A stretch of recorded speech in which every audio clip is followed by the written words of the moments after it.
어제 문재인 대통령이 직접 강력한 부동산 대책을 주문하고 나서면서 부동산 이슈로 정치권도 뜨거워졌습니다. 예, 참 좋은 경제연구소 이인철 소장과 함께 자세한 이야기 나눠보겠습니다. 시청자 여러분도 궁금하신 점 있으시면요. 샵 0945로 문자 그리고 유튜브 댓글로 남겨주시기 바랍니다. 네, 어서 오십시오. 소장님 안녕하십니까? 예.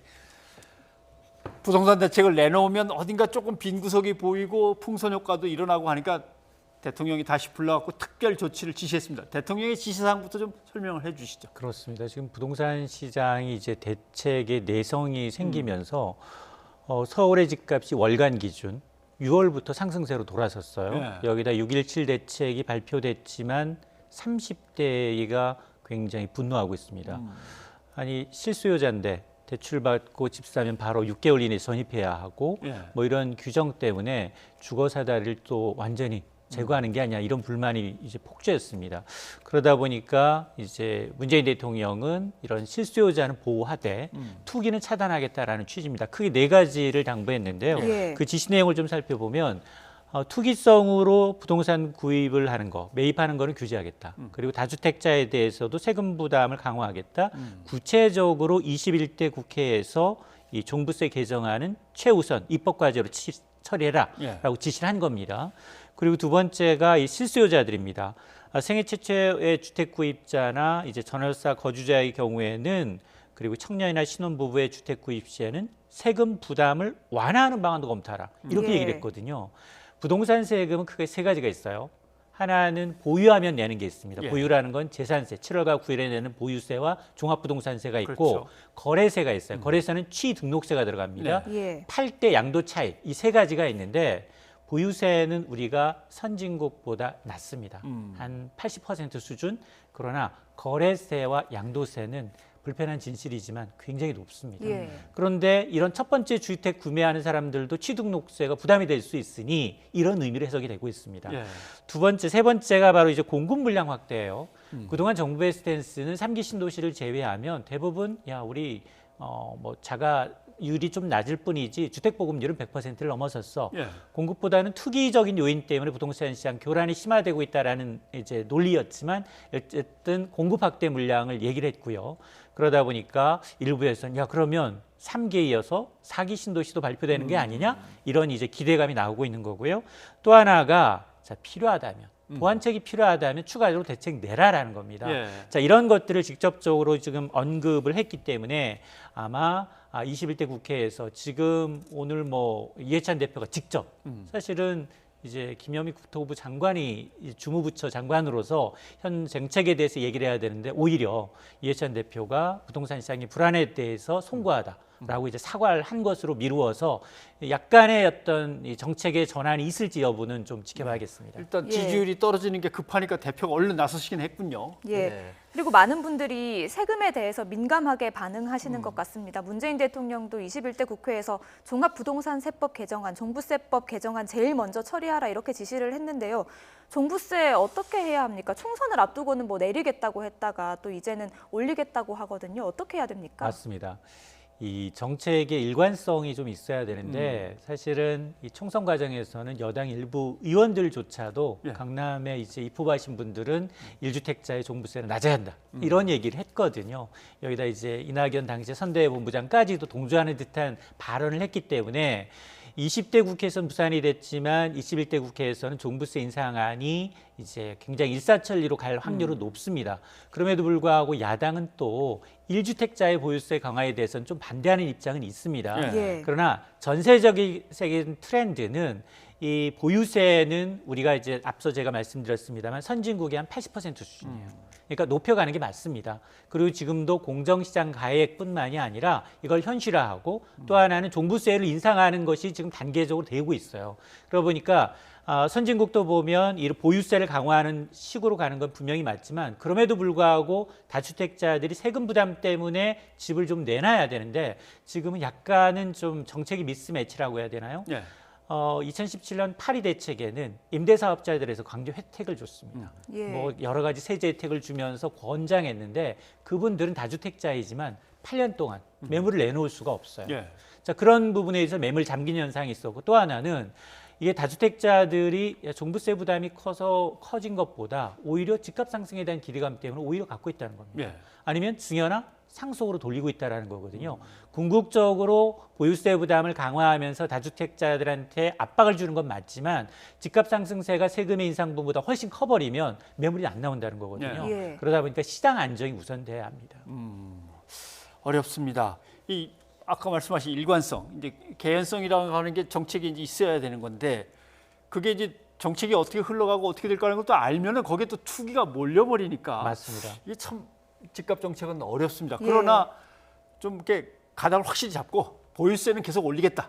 거래세는 낮추겠다. 계속 이 방향으로 간다. 이렇게 되면은 그나마 개연성도 있으면서 뭔가 안정도 좀 되고 투기도 약간은 뭐 수그러 들고 이럴 수 있을 것 같은데 쉽지 않네요. 근데 부동산 세금은 아까 제가 양도소득세와 이제 거래세는 굉장히 높다라고 말씀을 드렸는데 누구도 거래세를 낮추자는 얘기는 못해요. 못해요. 그렇습니다. 왜냐하면 이게 지금 세수하고도 밀접한 연관이 있을 뿐더러 또 하나는 가장 중요한 게 뭐냐. 20번 이상, 뭐 4번이다, 7번이다, 22번이다. 기본적인 원인은 이 저금리에 넘쳐나는 유동성이 지금 시중 저금리보다는 부동산 시장에 더 이제 수익률이 높다라는 기대감이 깔려 있다는 거거든요. 부동산 불패 신뢰가 남아 있다라는 건데 이게 국토부만의 문제가 아니라 이 1,100조 원에 달하는 유동성을 투자나 다른 자산으로 좀 유인할 수 있는 유인책이 필요한데 정부 협업이 전혀 안 되고 있어요. 지난주에 최근에 발표됐던 금융세제 발표안에서도 보면 간접 투자를 권장해야 되는데 펀드는 기본 공제가 없습니다. 예. 2022년부터 펀드에서 10만 원 이득을 얻으면 당장 2만 원을 떼가는 구조거든요. 상장된 주식에 대해서는 2천만 원까지 기본 공제를 해주면서 펀드는 제로입니다. 그러다 보니까 이 유동성을 어떻게 투자나 소비를 유인하느냐 이것도 굉장히 중요합니다. 예. 이 부동산에 대해서 정치권에서도 아주 논쟁이 뜨겁습니다. 예. 다주택자에 대해서 주택을 처분하라 이런 권고가 또 나왔잖아요. 여기에 대해서 정치권에서 좀 논쟁이 있었습니다. 먼저 듣고 오겠습니다. 예. 지금 미래통합당에는 다주택 보유자가 훨씬 더 많은 걸로 알고 아닙니다. 있는데요. 그 시장님 그 팩트를 정확히 하셔야 되고요. 청와대 그 훨씬 적습니다. 청와대가 어쨌든 처분하라고 네. 지시를 했으니까 예. 우리 미래통합당도 예. 저는 따랐으면 좋겠네요. 그러면 국민들이 굉장히 좋아할 것 같습니다. 우리 올 시장님 하신 말씀을 민주당에게 그대로 똑같이 강력하게 해주셨으면 그럼 좋겠습니다. 두 당이 동시에 하시는 거죠? 그렇습니다. 네. 예. 네. 예, 박원순 서울시장과 최형두 최형두 미래통합당 원내대변인 사이에 있었던 논쟁인데요. 청와대 참모들에게 이제 주택 처분 권고 지시가 내려졌잖아요. 그런데 이 정책을 만들고 수정하고 하는 국회의원들도 해당되는 이야기 아닙니까? 이 얘기 예전에도 나왔어요. 아하. 경실련이 예. 현 정부의 부동산 정책에 대해서 굉장히 신랄하게 비판하고 있습니다. 현 정부 들어서 집값 상승률이 50%다라고 하니까 김현미 장관은 아니다, 14%다. 계속해서 정부 정책에 나올 때마다 부동산 시장이 굉장히 풍선 효과로 오르는 것에 대해서는 인정을 하지 않고 정책은 잘 작동되고 있다. 이런 식으로 계속 언급하다 보니까 지금 정치권에서 여야가 지금 싸울 일이 아니거든요. 아니 당연히 다수당인 여당이 다주택자들이 많을 수 있고 그리고 뭐 전 정권과 이전 정권과 비교해서 집값 상승이라는 게 복합적인 요인이잖아요. 예. 기존에 있었던 규제가 그대로 유정이 되는 거고 그 규제나 법령이라는 건 시차를 두고 반영을 하게 돼 있습니다. 그러니까 지금 가장 뿔난 것들은 30대예요. 집값도 많이 올라버렸지만 지금 빚을 내서 최근 2년 동안 가장 많이 주택대출을 받은 이 비중을 보니까 연령대를 보니까 30대입니다. 거의 36%예요. 이분들은 왜 내고 있느냐?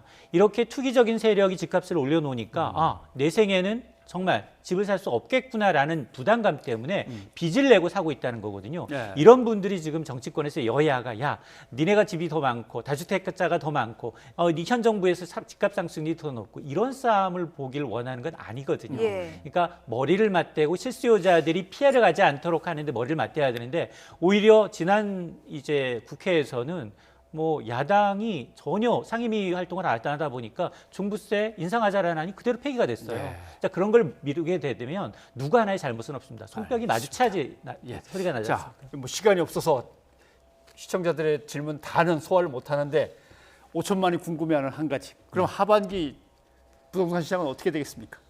지금 나오고 있는 이런 대책들이 예. 수요 위주의 어떤 규제책 그리고 이제 공급이 나온다 하더라도 지금 살만한 곳에 입지는 정말 없거든요. 예. 그리고 서울 시내를 만일 공급을 늘린다고 하면 재개발, 재건축 내지는 그린벨트를 풀어야 되는데 네. 그린벨트에 대해서는 서울시와의 협업도 좀 어려운 상황이고요. 그렇다고 해서 지금 당장 재개발, 재건축을 풀기도 어렵습니다. 오히려 불쏘시개가 될 수 있기 때문에 그렇기 때문에 아마 청약시장은 굉장히 핫해질 수 있습니다. 오. 그리고 정부가 계속해서 이런 시그널을 주고 있기 때문에 이런 지금은 역풍선 효과로 전부 다 이제 지방으로 내려갔던 세력들이 다시 9억 원 이하의 주택이 있는 뭐 구로구, 금천구, 노원구 이런 쪽으로 또 매수세가 쏠리고 있어요. 서울에 상대적으로 약한 지역. 그러니까 이제 그런 이제 이 낙인 효과. 그러니까 정부가 9억 원 이하를 집값을 이제 규제를 하게 되면 그 규제를 피한 곳으로 자꾸 자금이 올라가고 있기 때문에 앞서 제가 가장 먼저 이제 범부처가 논의해야 될 게 이 부동자금을 어떻게 하면 투자 소비를 유인할 수 있는지 이 방법도 같이 생각을 해야 되고 또 하나는 30대의 불안감을 해소하는 건 바로 임대주택, 공공주택 로드맵이 필요합니다. 예. 지속적으로 집값이 오르더라도 우리는 저렴한 곳에 좋은 입지에 임대주택을 공급할 때니 불안하지 마십시오. 이런 시그널을 줘야 되거든요. 근데 이런 시그널이 안 줘 있기 때문에 지금 30대들이 불안해하고 있는 거거든요. 그러니까 실수요자들 분명히 있어요. 왜냐하면 청약 경쟁률이 현 정부 들어서 과거보다 한 2배 정도 높아졌어요. 지금 청약 시장은 투기꾼들이 범접할 수 없습니다. 예. 예. 그거는 실소유자들이 분명 불안해하고 있다는 것을 인지하고 이 부분에 대한 정말 임대주택이나 실소유자에 대한 이제 대책으로 초점의 중심을 좀 맞춰야 합니다. 네, 알겠습니다. 이인철 소장님 고맙습니다.